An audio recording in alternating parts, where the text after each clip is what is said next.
the second season going to top what you guys did with the first? Oh boy.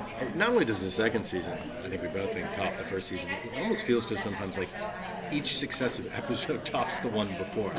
In part because we're having fun with that, not just to push the boundaries for the sake of it, but because we got the chance to make the world bigger and bolder and go further, to show parts of this world we didn't get to show last year, whether it's going to Boston or to Indian country, or to explore literally sections of Salem that we couldn't build or explore last year, like Knocker's Hole, the really dark, scary part of town. So, for one thing, geographically and narratively, it's expanded. And perhaps even more importantly, character level. We're bringing several new characters onto the show this year. One played by Lucy Lawless, who is a particularly nasty witch, ancient nasty witch who has never been able to accomplish what Mary has been able to do and wants what she has.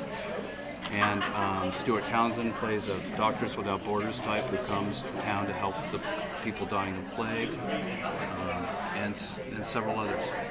What's up for Cotton? Because he's had quite the traumatic experience at the end of season 1. So how does he recover from that? He was pretty naive in season 1. Is that all going to change for him? No, he doesn't really recover. He's in a bad place. Yeah, when we meet him, he's shattered. You really see he's a shattered man, having killed his own father to save Mary Sibley's life, not knowing how badly manipulated into that he was, and having had to say farewell to Gloriana, the prostitute with the heart of gold, who was in some ways the love of his life. At the same time, he's like that classic Hitchcockian paranoid figure who believes something nobody else would believe, that there's a witch war on, and they've got to get back to Salem, and yet they don't let him get back there. The surprising thing with him this year is there's a different kind of love journey that he and Anne Hale are going to be on, that is going to prove to be every bit as star-crossed and epic and maybe tragic, maybe not, as John and Mary's love story in various ways. And they're a very different twist on the love story that goes on here, with also,